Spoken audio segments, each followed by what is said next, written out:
Welcome to Shree Learning Academy. Our today's topic is wireless attacks. So let's get started. The domain of wireless communication is rapidly growing, encompassing a wide range of technologies aimed at networking, connectivity, data exchange, and communication. There are literally thousands of wireless protocols, standards, and techniques available for use. This encompasses devices such as cell phones, Bluetooth-enabled devices, cordless phones, and wireless networking technologies. With the increasing prevalence of wireless technologies, it is essential for your organization's security measures to extend beyond merely securing its local network. For comprehensive security, it is crucial to implement an end-to-end solution that covers all types, approaches, and techniques of communication. Wireless networking is now prevalent in both corporate and home networks, but effectively managing it to ensure dependable access and security can be a complex task. In this section, we will explore different wireless security concerns. IV. The abbreviation IV stands for Initialization Vector, which is a mathematical and cryptographic concept referring to a random number. To enhance their security by limiting predictability and repeatability, most modern cryptographic functions employ IVs. When an IV is too short, transmitted without encryption, or inadequately chosen, it can be a vulnerability. Therefore, an IV attack is the act of taking advantage of the mishandling of the IV. An instance of an IV attack is when wireless equivalent privacy (WEP) encryption is cracked. For wireless networking, 802.11 initially used WEP as its encryption method, which is built on RC4. The main weakness of WEP is associated with its IV due to errors in its design and execution. Specifically, the WEP IV is transmitted in clear text and has a length of only 24 bits. In addition, WEP does not verify the freshness of packets, which, combined with other factors, makes it possible to carry out a successful live WEP crack in less than a minute. This can be accomplished by using tools such as RFID from the AirCrack-NG suite available at www.aircrackng.org. Evil twin. The term evil twin refers to a type of cyber attack where an unauthorized individual creates a fake access point that mimics a legitimate access point. This false access point is designed to intercept a client device's request to connect, and then automatically replicate, or twin, the identity of the legitimate access point. Whenever a device connects to a wireless network, it saves the details of the network in its history or wireless profile. The wireless profiles stored on a device are utilized to facilitate automatic reconnection to a network as soon as the device is within the coverage area of the associated base station. Whenever a wireless adapter is activated on a device, it endeavors to establish a connection with the network and sends out reconnection requests to all the networks listed in its wireless profile history. As part of the reconnection process, the device sends out requests containing the MAC address of the original base station and the SSID of the network. In an evil twin attack, the attacker's system intercepts these requests by listening in on the wireless signal. After intercepting the reconnect request, the evil twin attack system forges its identity using the same parameters and provides an unencrypted connection to the client. The client unwittingly accepts the request and proceeds to connect to the fraudulent evil twin base station. As a result, the attacker gains the ability to intercept communications using a man-in-the-middle attack.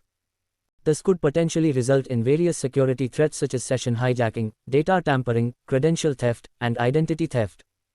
The attack succeeds due to the fact that the responsibility of managing authentication and encryption lies with the base station and is not strictly enforced by the client.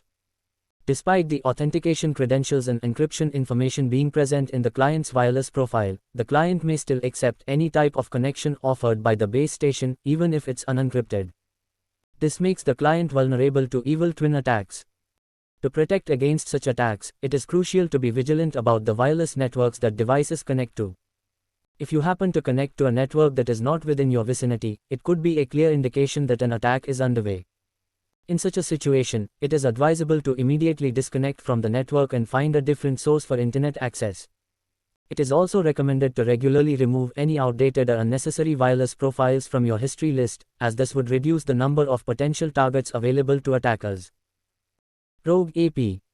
One of the most frequent security issues encountered during a site survey is the detection of unauthorized wireless access points, VAPs. These rogue VAPs can be set up by an employee for their convenience, or they may be operated externally by an attacker. An employee-installed wireless access point can be easily connected to an open network port.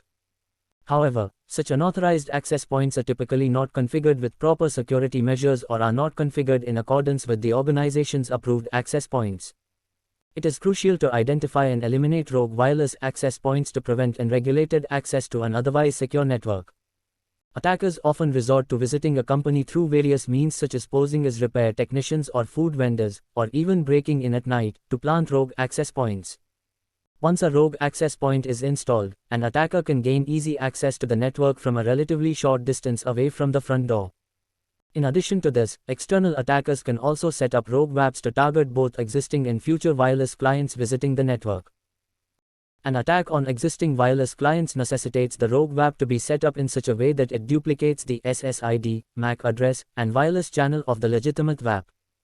However, the rogue WAP operates at a higher power rating, which can lead to clients with saved wireless profiles inadvertently selecting or preferring to connect to the rogue WAP instead of the genuine WAP. The second approach is geared towards attracting new wireless clients visiting the network. To accomplish this, the rogue WAP is configured with a social engineering tactic where the SSID is set to an alternate name that appears genuine or even more desirable than the legitimate wireless network's SSID. To illustrate, suppose the original SSID is City Cafe. In that case, the SSID of the rogue WAP could be City Cafe 2, City Cafe LTE, or City Cafe VIP. The MAC address and channel of the rogue WAP do not need to be identical to those of the original WAP. To protect against rogue WAPs, it's important to know and recognize the correct and legitimate SSID. This is crucial because attackers often set up rogue WAPs with alternate names that seem like better network options, tricking new visitors into connecting to the fake network instead of the genuine one. To detect and prevent the presence of rogue WAPs, it is recommended that an organization utilize a wireless intrusion detection system, IDs, to monitor the wireless signals for any signs of misuse or abuse. This includes detecting newly appearing WAPs, especially those with cloned or similar SSID and MAC values. Jamming. Radio waves are utilized in wireless communication to transmit signals over a certain distance. Since the radio wave spectrum is limited, it must be properly managed to ensure multiple simultaneous connections with minimal interference. Frequency is a metric used to quantify the number of wave oscillations within a particular time interval, typically expressed in Hz, Hz, or oscillations per second. This frequency measurement is used to distinguish and allocate the radio spectrum. Radio waves can be found within a frequency range spanning from 3 Hz to 300 GHz, and these frequencies have been assigned to different uses, such as AM and FM radio, VHF and UHF television, among others. At present, wireless products in commercial use commonly employ the frequencies of 900 MHz, 2.4 GHz, and 5 GHz since they are classified as unlicensed. To manage the limited radio frequencies and enable multiple simultaneous connections, various spectrum use techniques have been developed. These techniques include spread spectrum, frequency hopping spread spectrum, FHSS, direct sequence spread spectrum, DSSS, and orthogonal frequency division multiplexing, OFDM. Spread spectrum is a technique used to allow communication over multiple frequencies simultaneously. In this technique, a message is divided into smaller pieces, and each piece is transmitted at the same time, but on a different frequency. The concept of spread spectrum involves communication taking place over multiple frequencies simultaneously, resulting in parallel communication rather than serial communication. One early implementation of spread spectrum is known as frequency hopping spread spectrum, FHSS. Instead of transmitting data in parallel, frequency hopping spread spectrum, FHSS, sends data in a sequential manner while continuously switching the frequency being used. While the entire range of available frequencies is utilized, only one frequency is used at any given moment. As the sender changes from one frequency to the next, the receiver must follow the same hopping pattern to pick up the signal. FHSS was designed to minimize interference by constantly shifting frequencies instead of using only one frequency that could be affected. Direct sequence spread spectrum, DSSS, is a technique that uses multiple frequencies simultaneously in parallel to achieve a higher rate of data throughput compared to FHSS. DSSS, unlike FHSS, utilizes multiple frequencies simultaneously in parallel through a process called spreading, resulting in a higher data transfer rate. In addition, DSSS uses a chipping code encoding mechanism that enables a receiver to reconstruct the data even if parts of the signal were distorted due to interference. This process is similar to how RAID 5 parity allows for the recreation of data on a missing drive. OFDM is a modulation technique that uses a digital multicarrier scheme to effectively use the available frequency spectrum. This method allows for a more densely packed transmission of data. OFDM utilizes a digital multicarrier modulation scheme, in which the modulated signals are orthogonal, or perpendicular to each other. This results in a more compacted transmission without any interference between the signals. OFDM is capable of providing higher data throughput, while requiring a smaller frequency set, or channel bands. Unintentional interference can occur by chance, while intentional interference is known as jamming. Jamming refers to the deliberate transmission of radio signals aimed at reducing the effective signal-to-noise ratio and preventing reliable communication. To avoid or mitigate interference and jamming, the placement of devices should be adjusted. One can begin by repositioning devices. Additionally, it is important to verify if there are other devices utilizing the same frequency or channel. If there are conflicts, one should modify the frequency or channel being used by the devices under their control. If you suspect that an interference attack is underway, attempt to locate the source of the attack through triangulation, and take necessary measures to address the issue. If the source of the interference is outside your premises, contact law enforcement to deal with the problem. WPS. The Wi-Fi Protected Setup, WPS, is a security protocol designed for wireless networks that aims to simplify the process of adding new clients to a securely configured wireless network. When the WPS button on the base station is pressed by the administrator, WPS, a security standard for wireless networks, automatically connects the first new wireless client seeking the network. However, the standard also includes a code or PIN that can be transmitted remotely to the base station to initiate WPS negotiation without the need for physical button pressing. A potential vulnerability of the WPS security standard is that a hacker could conduct a brute force guessing attack to obtain the WPS code, which would allow them to connect an unauthorized system to the wireless network. The WPS code consists of two 4-digit segments, which can be guessed separately with confirmation from the base station. This attack can be completed in less than 6 hours, making it a serious concern for wireless network security. One of the requirements for Device Wi-Fi Alliance certification is the inclusion of the WPS feature, which is usually enabled by default on most wireless access points. However, as part of a pre-deployment process that prioritizes security, it is crucial to disable WPS. It's crucial to disable the WPS feature during the pre-deployment security assessment because it poses a significant vulnerability. While most wireless access points have WPS enabled by default, it's recommended to turn it off. If a device lacks the option to disable WPS, upgrading the firmware or replacing the device entirely may be necessary. In general, it's best to keep WPS turned off to avoid potential security issues. To ensure all settings, including WPS, are set properly, it is important to perform your security-focused pre-deployment process again each time you upgrade your firmware. If you need to add many clients to a network, you may temporarily re-enable WPS, but be sure to disable it immediately afterward. Bluejacking. Bluejacking is the act of sending unsolicited messages to Bluetooth-enabled devices without obtaining the owner's permission. These messages may be displayed automatically on the device's screen. Sending unsolicited messages to Bluetooth-enabled devices, known as bluejacking, can be done with almost any device that supports Bluetooth, including PDAs, cell phones, and notebook computers. Typically, a virtual business card (vCard) is sent using the Object Exchange (OBEX) protocol, which is also utilized for infrared communications. Devices with small portable designs typically have a 1 mW power antenna, which can limit Bluetooth accessibility to 10 meters or less. However, notebook computers with a 100 mW power antenna can provide Bluetooth accessibility up to 100 meters. Nonetheless, by using a powerful transmission antenna, Bluetooth accessibility range can extend beyond these distances up to a mile or more. The vCard's name field is often used to position a bluejack message, with minimal or no additional content, restricting the messages to brief text strings. However, bluejacking can still be utilized for various pranks, teasing, and advertisements. Moreover, some phones that can receive multimedia messages are also capable of receiving images and sounds through bluejacking. Bluejacking is considered relatively harmless as it typically does not involve malicious code. To date, bluejacking attacks have not been associated with significant security risks. However, many devices are configured with a level of defense against bluejacking by not automatically accepting messages transmitted via Bluetooth from unknown or unpaired sources. A warning may appear on devices configured with a level of defense against bluejacking that do not automatically accept Bluetooth transmitted messages from unpaired sources. The warning will notify the user that a message from an unknown device has been received and give them the option to accept or reject it. To minimize the risk of exposure, users can keep Bluetooth turned off when not in active use. Since bluejacking is simply the transmission of a message or announcement, all Bluetooth devices are susceptible to this type of attack.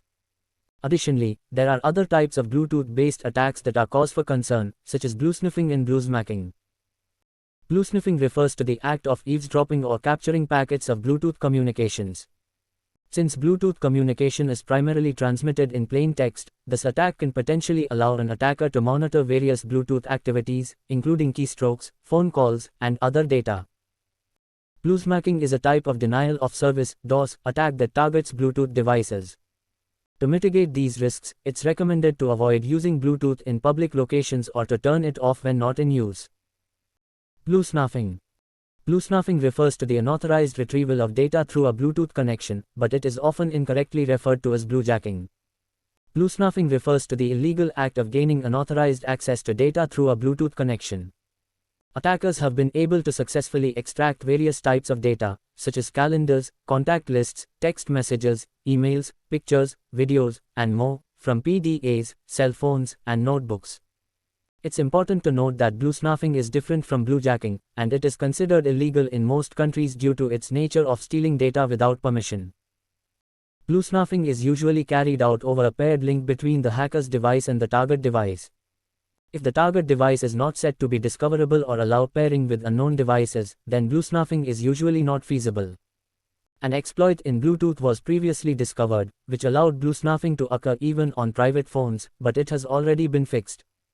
It is also possible to perform bluesnarfing on non-discoverable devices by knowing their Bluetooth MAC addresses, but this type of attack is usually impractical since the 48-bit address has to be guessed. Another intriguing attack that can be performed via Bluetooth is bluebugging, which provides a hacker with the ability to control your device's hardware and software remotely via a Bluetooth connection, often enabling the attacker to remotely activate the device's microphone and use it as a wireless bug. Bluesnarfing and bluebugging attacks are not due to an inherent flaw in Bluetooth, but rather to vulnerabilities in certain device implementations. Therefore, while these types of exploits are not common, they can be significant if your device is susceptible. Hence, it's essential to keep your firmware up to date to reduce the risk. RFID. RFID, radio frequency identification, is a tracking technology that relies on the capability to activate a radio transmitter by generating current in an antenna when placed in a magnetic field. RFID can be powered and read from a significant distance away, sometimes spanning hundreds of meters. RFID technology can be affixed to or incorporated into various types of devices, including notebook computers, tablets, routers, switches, USB flash drives, portable hard drives, and more. This enables swift inventory tracking without requiring physical proximity to the device. The information transmitted by the activated RFID chips in the area can be collected simply by walking into a room with an RFID reader. This has raised concerns about the potential privacy violations associated with RFID technology. If your device has an RFID chip, anyone with an RFID reader can detect its signal and retrieve its unique code or serial number. However, without a corresponding database that links the number to the specific object or person, the information transmitted by the chip is meaningless. If you're the only person in the vicinity and someone captures your RFID chip code, they can associate you and/or your device with that code for future detections of the same code. NFC. Near Field Communication (NFC) allows devices to establish radio communication with each other when they are in close proximity. NFC is a technology that facilitates automatic synchronization and association between devices by bringing them close together or touching them. It is a form of field-powered or triggered device and is derived from RFID. A typical application of NFC technology is in smartphones and various mobile device accessories, which use it to perform data transfers between devices, establish direct communication, or access more sophisticated services, such as connecting to WPA2 encrypted wireless networks through linking with the wireless access point using NFC. As NFC operates on radio signals, it has its own set of vulnerabilities. Some of the potential attacks on NFC include man-in-the-middle attacks, eavesdropping, data tampering, and replay attacks. Disassociation. One of the various types of wireless management frames is disassociation, which can be utilized in multiple forms of wireless attacks. For instance, in networks with hidden SSIDs, a disassociation packet is sent to a connected client with a MAC address spoofed as that of the WAP. Thus disassociation causes the client to lose its connection, and subsequently, it sends a reassociation request packet that includes the SSID in the clear. An attacker can send repeated disassociation frames to a client, preventing reassociation and causing a denial of service (DOS) attack. Using disassociation frames, an attacker can initiate a session hijack event by keeping the client disconnected while impersonating the client and taking over their wireless session with the WAP. One possible use of disassociation frames is in carrying out a man-in-the-middle attack by causing a client to disconnect. This can be accomplished by sending a disassociation frame that makes it appear as if it came from the legitimate WAP. The attacker can then create a fake WAP that uses the same SSID and MAC as the real WAP, and provide a stronger signal to lure the client to connect to it. Once the client is connected to the fake WAP, the attacker can then connect to the real WAP, thus allowing them to intercept and manipulate traffic between the client and the legitimate network. Thank you so much for watching this video. Do check out the written explanation on our website and don't forget to take this quiz based on this video. The links are in the description box below. Subscribe to our channel to watch more interesting videos. If you have any doubts, do let us know in the comment section and we will try our best to solve them for you. For private coaching, do contact us by visiting shreelearningacademy.com or on WhatsApp. See you in the next one.